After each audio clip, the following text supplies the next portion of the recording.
नमस्कार दोस्तों।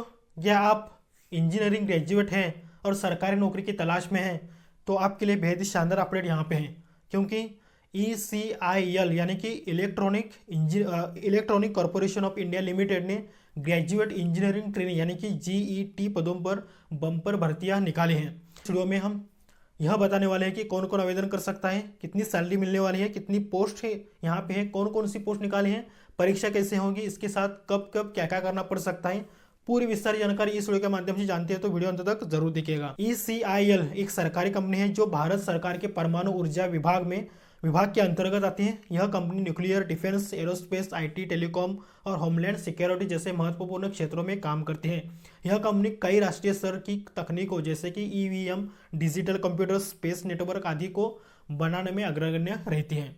तो आइए दोस्तों, इससे संबंधित पूरी जानकारी इस वीडियो के माध्यम से जानते हैं तो वीडियो अंत तक जरूर देखिएगा। तो दोस्तों, यहाँ पे जो वैकेंसीज उन्होंने जारी की है वो है टोटल 80 वैकेंसीज उन्होंने जारी की है। तारीख बताई जा रही है 16 मई 2025 से लेकर 5 जून 2025 तक आप आवेदन कर सकते हो। बात करते हैं, जैसे कि दोस्तों अगर आप आवेदन करना चाहते हैं तो उनकी जो ऑफिशियल वेबसाइट है वहाँ पे जाकर आपको अप्लाई करना होगा। www.ecil.co.in पर जाकर आपको लॉगिन करना होगा। लॉगिन के बाद यहाँ पे आप अप्लाई कर सकते हो। इसके बाद बात करते हैं वैकेंसीज की। ECE इलेक्ट्रॉनिक्स टेलीकम्युनिकेशन की 34 वैकेंसीज उन्होंने जारी की है। मैकेनिकल के लिए 16, CSE IT के लिए 18, इलेक्ट्रिकल के लिए 5, सिविल के लिए 3, इंस्ट्रूमेंटेशन के लिए 2 और केमिकल के लिए 2 वैकेंसीज उन्होंने जारी की है। बात करते हैं योग्यता की, मतलब दोस्तों यहाँ पे 4 साल की फुल टाइम इंजीनियरिंग डिग्री पास कर लेना आवश्यक है, वो भी 60% मार्क्स लेकर। अगर आप फाइनल ईयर के भी स्टूडेंट्स हो तो यहाँ पे अप्लाई कर सकते हो, लेकिन इंटरव्यू के दौरान सर्टिफिकेट दे देना आवश्यक होने वाला है। एज लिमिट की बात करी जाए तो मिनिमम एज 27 साल और मैक्सिमम 30 साल यहाँ पे बताई जा रही है। एज रिलैक्सेशन यानी कि छूट भी आपको मिलने वाली है, जैसे कि अगर आप OBC कैंडिडेट्स हैं तो 3 साल की छूट, और अगर आप SC/ST कैंडिडेट्स हैं तो यहाँ पे आपको 5 साल की छूट आपको मिलने वाली है। तो बात करते हैं सैलरी की बात करी जाए तो यहाँ पे आपको ट्रेनिंग के दौरान आपको सैलरी मिलने वाली है 40,000, और इसके बाद आपको 1,40,000 पर मंथ यहाँ पे आपको जैसे आपका ट्रेनिंग खत्म हो जाएगा तो धीरे धीरे जैसे आपकी सर्विस बढ़ जाएंगे वहाँ पे आपको 1,40,000 पर मंथ यहाँ पे इसका आपको सैलरी मिलने वाली है। इसके साथ साथ 1 साल की ट्रेनिंग के बाद परमानेंट जॉब आपका होगा। साथ में DA यानी डियरनेस अलाउंस जिसे कहते हैं, महंगाई का भत्ता आपके मिलने वाला है।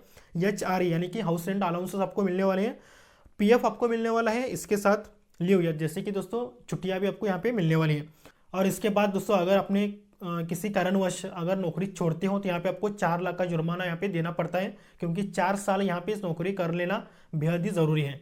बात करते हैं कैटेगरी वाइज रिजर्वेशन की, जैसे कि जनरल के लिए 38 पद हैं, EWS के लिए 8 हैं, OBC के लिए 22 हैं, SC के लिए 10 हैं और ST के लिए 2 पद यहाँ पे जारी की गए हैं। अब बात करते हैं चयन प्रक्रिया की, जैसे कि दोस्तों यहाँ पे आपको कंप्यूटर टेस्ट आपको देनी होगी, जिसमें 100 क्वेश्चंस आपको पूछे जाएंगे और टाइमिंग दे दिया जाएगा 120 मिनट। नेगेटिव मार्किंग भी यहाँ पे 0.25 का यहाँ पे आपको देखने के लिए मिलता है। स्टेज 2 के लिए पर्सनल इंटरव्यू आपको दे देना होगा, और यह इंटरव्यू केवल शॉर्ट लिस्टेड उम्मीदवारों के लिए ही जारी किया जाएगा। CBT और इंटरव्यू में क्रमश 85% यहाँ पे आपको मार्क्स लाना बेहद आवश्यक है और 50% वेटेज आपको लाना आवश्यक है। फाइनल सिलेक्शन के लिए 60% ओवरऑल मार्क्स जरूरी है, यानी कि 60% यहाँ पे आपको मार्क्स लाना फाइनल टेस्ट में ज़रूरी है, यानी कि फाइनल सिलेक्शन में। CBT एग्ज़ाम सेंटर जैसे कि बेंगलुरु, चेन्नई, हैदराबाद, मुंबई, दिल्ली और कोलकाता है। ध्यान में रखिएगा, जो CBT एग्ज़ाम होगा वो आपको होगा बेंगलुरु, चेन्नई, हैदराबाद, मुंबई और दिल्ली, कोलकाता। बात करते हैं इंपॉर्टेंट डॉक्यूमेंट्स की, जैसे कि 10वीं का मार्कशीट यहाँ पे डेट ऑफ मतलब बर्थ प्रूफ के तौर पर यहाँ पे देख सकते हो। डिग्री प्रोविजनल जैसे इंजीनियरिंग की डिग्री आवश्यक है। कैटेगरी सर्टिफिकेट जैसे कि SC/ST अगर आप हो, OBC हो तो यहाँ पे आपको कैटेगरी सर्टिफिकेट दे देना आवश्यक होगा। PW सर्टिफिकेट अगर लागू हो तो। इसके बाद नो ऑब्जेक्शन सर्टिफिकेट अगर सरकारी नौकरी में नहीं हो तो। फीस रसीद यानी कि फ़ीस की जो आपने अमाउंट भरी है, जैसे कि ऑनलाइन यहाँ पे दे देना होता है, तो यहाँ पे आपको फीस की रसीद यहाँ पे लगने वाली है। अब बात करते हैं आवेदन फीस की, जैसे कि दोस्तों यहाँ पे कितना भुगतान करना पड़ता है ऑनलाइन, जैसे कि जनरल, OBC और EWS कैंडिडेट्स के लिए 1000 रुपीज़ यहाँ पे आपको एप्लीकेशन फीस दे देना है। और अगर आप SC/ST, PWD, woman, ECIL employees हैं तो यहाँ पे आपको कोई भी फीस देने की ज़रूरत नहीं है, आप निःशुल्क यहाँ पे आवेदन कर सकते हो। फीस का भुगतान जैसे कि SBI कलेक्ट के माध्यम से ऑनलाइन या ऑफलाइन किया जा सकता है। महत्वपूर्ण तिथियां आप एक बार जरूर जांचें, जैसे कि आवेदन की प्रक्रिया 16 मई 2025 से लेकर 5 जून 2025 के बीच यहाँ पे आप आवेदन कर सकते हो। CBT एडमिट कार्ड जल्दी आपको मतलब उनकी वेबसाइट में जारी किया जाएगा। इंटरव्यू डेट ईमेल, आपकी जो ईमेल है वहाँ पे आपको शेड्यूल किया जाएगा। ऑफिशियल वेबसाइट है उनकी www.ecil.co.in पर जाकर आपको ऑनलाइन यहाँ पे आवेदन आप कर सकते हैं।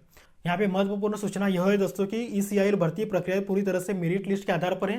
किसी भी दलाल के यहाँ पे आपको फंसना नहीं है, किसी को पैसे नहीं देना है। पूरी जो प्रक्रिया होगी मेरिट लिस्ट के आधार पर ही होगी, तो यह आपको ध्यान में रखना होगा।